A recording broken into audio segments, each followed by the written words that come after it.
பிரியமானவர்களே, ஆண்டவரும் அருமை இரட்சகருமான இயேசு கிறிஸ்துவின் இனிய நாமத்தினாலே மற்றும் நல்ல காலை பொழுதிலே உங்களை சந்திப்பதிலே நான் அதிகமாக மகிழ்ச்சி அடைகிறேன். இந்த நாள் முழுவதுமாக நீங்கள் செய்கிற எல்லா காரியத்திலேயும் கர்த்தருடைய கரம் உங்களோடு கூட இருந்து உங்களை நடத்துவதாக. பழைய ஏற்பாட்டிலே கிறிஸ்து இயேசுவை குறித்த அந்த சிலுவை மரணத்தை குறித்து நிழலாட்டமாய் சொல்லப்பட்டதான சில காரியங்களை நாம் தியானித்து வருகிறோம். கடந்த 4 நாட்களாக பழைய ஏற்பாட்டு பலிகளிலே இயேசு கிறிஸ்துவுடைய சிலுவை மரணம் எப்படி ஒப்பனையாய் சொல்லப்பட்டிருக்கிறது என்பதை குறித்து நாம் தியானித்து வந்தோம். கடந்த 4 நாட்களாக 4 பலிகளை தியானித்தோம். சர்வாங்க தகன பலி, போஜன பலி, சமாதான பலி, பாவ நிவாரண பலி என்று சொல்லி 4 பலிகளை தியானித்தோம். இன்றைக்கு கடைசி பலியான குற்ற நிவாரண பலியை குறித்து நாம் தியானிக்க போகிறோம். அன்பார்ந்த பிள்ளைகளே, அது என்ன பாவ நிவாரண பலி, குற்ற நிவாரண பலி என்று சொல்லி 2 வேறா, பாவம் வேறு குற்றம் வேறா என்று சொல்லி நமக்குள்ளே ஒரு சிந்தை, ஒரு கேள்வி வருகிறது. பாவத்துக்கும் குற்றத்திற்கும் ஒரு சின்ன ஒரு வித்தியாசம் தான் உண்டு. என்னவென்று சொன்னால், ஒரு குறிப்பிட்ட ஒரு தீமையான காரியத்தை நான் செய்ய வேண்டும் என்று நினைக்கிறேன் பார்த்தீங்களா, அது பாவம். அந்த சிந்தைக்கு அந்த சிந்தையை நான் நினைத்தால் பாவம், அதை செயல்படுத்தினால் குற்றம்.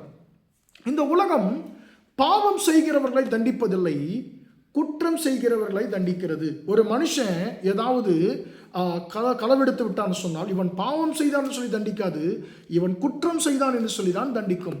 அப்போ பாவத்தை குறித்து சிந்தை வருது பார்த்தீங்களா, அது பாவம். சிந்தையில வருவது பாவம். அதே பாவம் செயலிலே நாம் காண்பிக்கும் பொழுது அது குற்றமாய் மாறிவிடுகிறது. இப்போ இன்றைக்கு குற்ற நிவாரண பலியை குறித்து நாம் தியானிக்க போகிறோம்.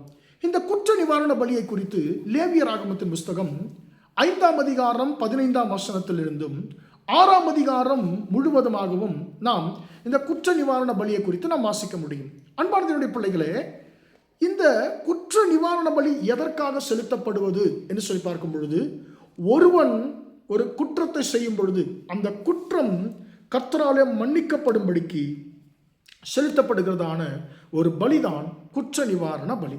உதாரணமாக சொல்ல வேண்டும் என்று சொன்னால், நான் ஒருவருடைய ஆட்டை நான் எடுத்துக்கொண்டு விட்டேன். அது எடுத்தாச்சு, நான் அதை அடித்து சாப்பிட்டேன். கொஞ்ச நாள் ஆகிவிட்டது. அதன் பிறகு தெரிய வருகிறது அந்த ஆட்டை நான் தான் களவெடுத்து நான் அதை அடித்து சாப்பிட்டு விட்டேன்னு சொல்லி தெரிய வருகிறது. இப்போ என்னுடைய பாவத்தின் குற்றமாய் நான் படித்த நிமித்தமாக நான் இப்போ குற்றவாளியாய் கர்த்தருக்கு முன்பதாக இருக்கிறேன். இப்போ நான் என்ன செய்யணும்? என்னுடைய குற்றத்திற்கு நிவாரணமாக ஒரு ஆட்டை கொண்டு வந்து நான் பலி கொடுக்க வேண்டும். இது குற்ற நிவாரண பலி. இங்கே நான் ஒரு ஆட்டுக்காக நான் செலவு செய்கிறேன், நான் செய்த குற்றத்திற்காக. அடுத்து இதோடு கூட நின்று விடாது. நான் ஒருவனுடைய ஆட்டை நான் களவெடுத்தேன் இல்லைங்களா, இன்னொருவருடைய ஆட்டை நான் களவெடுத்து நான் சாப்பிட்டேன் இல்லையா, அந்த ஆட்டை பறிகொடுத்தவனுக்கு நான் 5ல் 1 பங்கை சேர்த்து கொடுக்க வேண்டும். அதாவது ஆடு 5000 ரூபாய் என்று சொன்னால் அதோடு கூட 1000 ரூபாய் சேர்த்து 6000 ரூபாயாக நான் அந்த மனுஷனுக்கு நான் கொடுக்க வேண்டும். இது குற்ற நிவாரண பலி. இப்படி செய்யும்போது இந்த குற்ற நிவாரண பலி 3 காரியங்களிலிருந்து நம்மை விடுதலையாக்குகிறது, ஒரு மனுஷனை விடுதலையாக்குகிறது. முதலாவதாக, இந்த மனுஷன் பாவத்தை செயல்படுத்தி குற்றமாய் அதை மாற்றும் பொழுது, குற்றம் செய்யும் பொழுது இவன் 3 பேருக்கு முன்பதாக குற்றவாளியாக நிற்கிறான். 1, கர்த்தருக்கு முன்பதாக குற்றவாளியாக நிற்கிறான். 2வது, தன் மனசாட்சிக்கு முன்பதாக குற்றவாளியாக இருக்கிறான். 3வது, ஆட்டை பறிகொடுத்த மனுஷனுக்கு முன்பதாக குற்றவாளியாக இருக்கிறான்.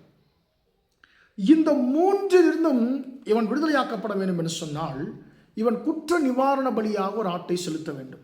ஆட்டை செலுத்தி ஆண்டவரிடத்தில் பாவ மன்னிப்புக்கு என்று வேண்டிக் கொள்ளும் பொழுது ஆண்டவர் என்ன செய்கிறார்? முதலாவதாக அவன் குற்றத்தை மன்னிக்கிறார்.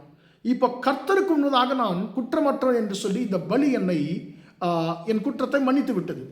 அடுத்தபடியாக அப்படி நான் பலி செலுத்தி இப்படி பல காரியங்கள், அந்த மனுஷனுக்கும் ஒரு 6000 ரூபாய் கொடுத்து ஒரு பலி, நானும் ஒரு காசு கொடுத்து ஒரு ஆட்டை வாங்கி பலி செலுத்தி இப்படி நான் செய்ததுனால என்னுடைய மனசாட்சிக்கும் நாம் செய்த குற்றத்திற்கு நாம் பரிகாரம் செய்து விட்டோம் என்றதான ஒரு திருப்தி வருகிறது. அடுத்தபடியாக ஆட்டை பறிகொடுத்தவன் கூட பரவாயில்ல, என்னுடைய ஆடு போனாலும் என்னுடைய ஆட்டினுடைய விலைக்கு சரியாக ஒரு படி மேலேயும் எனக்கு கிடைத்ததுன்னு சொல்லி அவனும் என்னுடைய பாவத்தை மன்னிப்பான், அவனுக்கும் எனக்கும் இருக்கக்கூடியதான உறவும் சரியாகி விடுகிறது. பாருங்க, ஒரே ஒரு பலிதான், ஆனால் 3 காரியங்களை செய்கிறதை நாம் பார்க்கிறோம். அன்பான தேவனுடைய பிள்ளைகளே, ஆண்டவர் ஆகிய இயேசு கிறிஸ்துவும் கூட தன்னை குற்ற நிவாரண பலியாய் ஒப்பு கொடுத்தார் என்று சொல்லி ஏசாயா தீர்க்க தரிசன புஸ்தகம் 53ஆம் அதிகாரம் 10ஆம் வசனத்திலே நாம் வாசிக்கிறோம். அன்பான தேவனுடைய பிள்ளைகளே, ஆண்டவராகிய இயேசு கிறிஸ்து உங்களுக்காக எனக்காக தன்னுடைய சரீரத்தை குற்ற நிவாரண பலியாய் ஒப்பு கொடுத்தார். நாம் பாவம் குற்றம் செய்ததுனால நாம் கர்த்தருக்கு முன்னதாக குற்றவாளியாக இருக்கிறோம். அன்பான தேவனுடைய பிள்ளைகளே, நமக்கும் நம்முடைய மனசுக்கும் நாம் குற்றவாளியாக இருக்கிறோம். இந்த உலகத்திற்கு முன்பதாகவும் நாம் குற்றவாளியாக இருக்கிறோம். அப்படி ஆண்டவராகிய இயேசு கிறிஸ்துவுடைய அந்த சிலுவை மரணம் நமக்கு என்ன செய்தது? கர்த்தருக்கு முன்பதாக நம்முடைய குற்றத்தை மன்னித்து நம்மை குற்றமற்றவர்களாய் மாற்றுகிறது. அடுத்தது, நமக்குள்ள இருந்த குற்ற உணர்ச்சியிலிருந்து நம்மை விடுதலையாக்குகிறது. அடுத்தபடியாக இந்த உலகத்தின் பார்வையிலேயும் உங்களையும் என்னையும் நீதிமான்களாக குற்றமற்றவர்களாக மாற்றுகிறது. அன்பான தேவனுடைய பிள்ளைகளே, அவர் எதற்காக தன்னை குற்ற நிவாரண பலியாய் ஒப்பு கொடுத்தார் என்று சொன்னால், இந்த உலகத்தின் பார்வையிலே, கர்த்தரின் பார்வையிலே உங்களையும் என்னையும் நீதிமான்களாய் மாற்றுவதற்கு. நீதிமான்களாய் மாற்றுவ வசனம் அதைத்தான் சொல்லுகிறது.